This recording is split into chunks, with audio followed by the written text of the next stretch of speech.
Hey guys, it's Ethan with Pop Plots, and I'm doing a second one this Monday because I've got a backlog of videos that I really need to work on.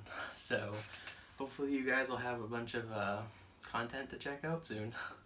Anyway, this is going to be video 2 of the donation series, where my good friend Philip Bullier donated me his entire collection of Funko Pops, 21 in total, and I tried to break them up as well as I could into different categories that were themed around each other, but he would have, let's say, like 3 from each different little thing he was kind of collecting. So as you can see, today is to tie in with my Artemis Fowl 3-pack that I just unboxed previously in the same day. I kind of felt today would be good to be kind of Disney Day, I guess. So I've got here some Disney figures, and then I kind of have, well, technically the Cheshire Cat from the Tim Burton run of Alice in Wonderland is actually a Disney property. Edward Scissorhands I don't believe is actually owned by Disney yet, unless it is and I haven't just checked, but it kind of, you know, I needed to put Edward somewheres. Like, he's cool, but at the same time, I just you'll get what I mean once you see all 21 of these. Like, it's just whatever. So anyway, you don't want to hear me stammer and ramble, so I'm gonna get to it. We're saving Baymax for last because we always save the big ones for last. Anyway, we're gonna start out with this one here. It's the Cheshire Cat. So we're gonna do like the Disney adjacent first, I suppose. But anyway, I remember watching this version of Alice in Wonderland back in college, actually. I was in a Tim Burton director's film class where each semester that they were doing one of them, they would basically, you know, pick a director and we would study basically all their films, unless like it was like, you know, Spielberg level of films and they had way too many to fit into one semester of college. So Burton was right around the right number, but here we go. Here's the Cheshire Cat. And he's definitely, they did a fantastic job catching the trademark smile. I haven't done a lot of research on many of the Disney Pops. I feel as a collector, you kind of have to make a choice going in with Funkos. You either are going to collect a lot of different ones like I do, or you're going to collect something big like Disney. Because either Disney or Star Wars or Marvel even are just so vast in the number of Pops they've made that you kind of have to make some compromises in your collecting. And I personally chose that as much as I like Disney, there's a few properties that Disney owns that I really like Hocus Pocus or Coco, and Haunted Mansion, definitely. Those are more the ones I'm trying to focus on, because if I was to let myself really get into it, it just, yeah, it would get messy pretty quick. So anyway, Cheshire Cat right there. And next on the Disney adjacent list, we're going to do Edward Scissorhands, which he reminds me that I really need to get around to getting a Beetlejuice, because he's been on my list for a little while, and I just kind of keep hemming and hawing on whether or not I really want to, you know, go through with it, and I just haven't found one I really like either, so I will eventually. It's just kind of one of those things. I'm in no hurry, but I will eventually get it. So anyway, I'm really interested to see how his hands come out looking, because that's kind of obviously the signature draw to this character. But he's like intro to Freddy Krueger, I guess, like 101. So, but no, it was a really quirky yet fun movie. Like, I enjoyed it. It had really nice visuals, but at the same time, I own it, and I just haven't gone back to watch it again. So I do like the character. I was really surprised that my friend had that in his collection to begin with. I didn't even realize they made one, but there's a lot of Funkos that, unless you are specifically looking for it, you don't even realize they've made it. And he's one of them, but it is really cool to add him to the collection. I haven't even decided where he's gonna end up. He's probably gonna stick with the Disney characters for now, but I'm also running out of shelf room in that section, so we'll see what happens. But anyway, this is where things get kind of messy, because my lack of research and knowledge is gonna start showing pretty soon. So But we have Sully here from Monsters University specifically, which again is a movie franchise. Well, can't really call it a franchise so much. It's just 2 movies, but it's one of Pixar's, I kind of want to say, more well known, because for only being 2 movies, they really got a lot of attention. But I didn't really love them like as much as like I like Monsters and all that other stuff. It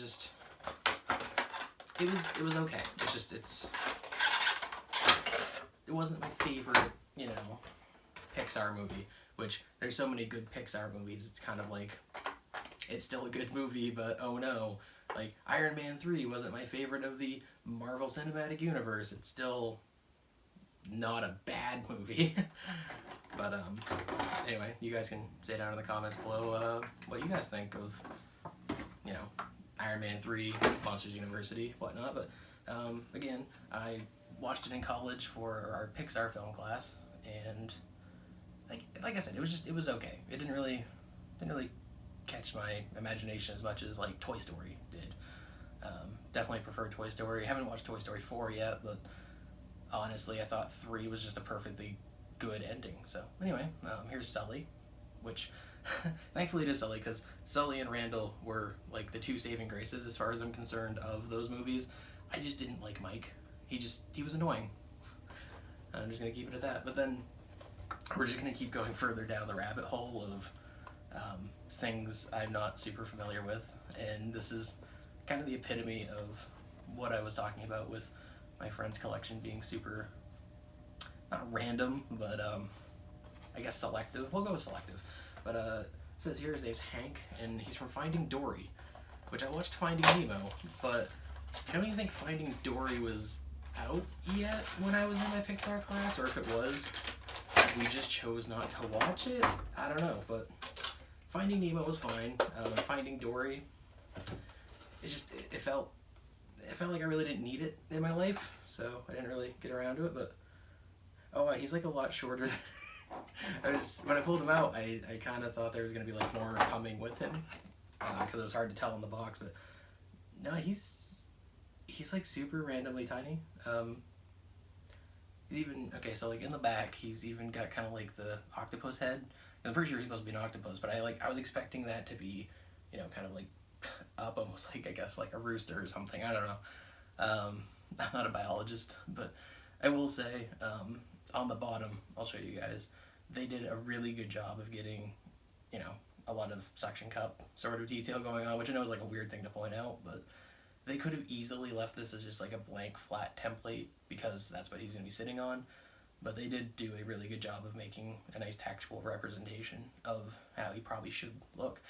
But I literally know like nothing about this character, so yeah, I'm gonna keep that one like kind of short, because like I said, this is the episode where Ethan kind of looks like a stooge because he didn't do his research. But hey, it is what it is.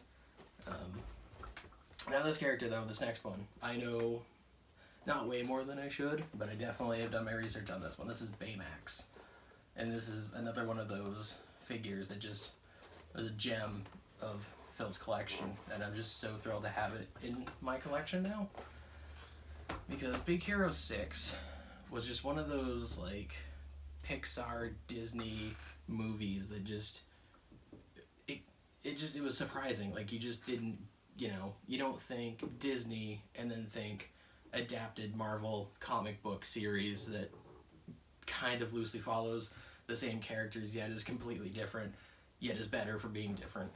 So, fun fact, yes. So, this did actually start out as a Marvel comic, and I almost think it was like the 80s, honestly, but I haven't actually checked in a while. This is tape, of course, so this is going to take a second, because I don't plan ahead and grab my keys.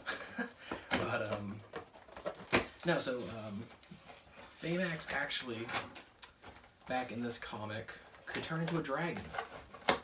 Not the lovable armored marshmallow robot that we see in the movie, but no, because it was, Big Hero 6 was Asian themed, I guess they chose to have him be able to turn into a robot dragon, which would have been really cool to see on, the movie, but at the same time, we wouldn't have gotten this lovely little mascot. And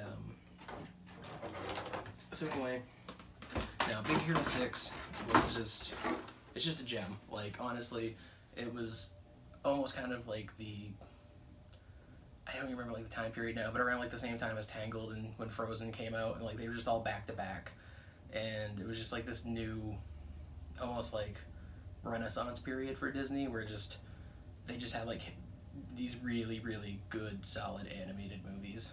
And speaking of solid, this, oof, yeah, you could throw this at somebody, it's gonna hurt. He is a very nice sculpt. It's not dynamic, but really with the 6 inches, the dynamic quality kind of really comes from the size scale. So like, I mean, just look at him outside of poor Hank. So, I mean, it's kind of fantastic. I don't have Hero yet, and they did make all of the characters, but honestly, I would just get Hero and then be done. But this has definitely kind of like opened it up for me, because I started collecting when the newest Power Rangers movie came out, so like 2017 I think is when that happened. So it's been like 3 years, give or take.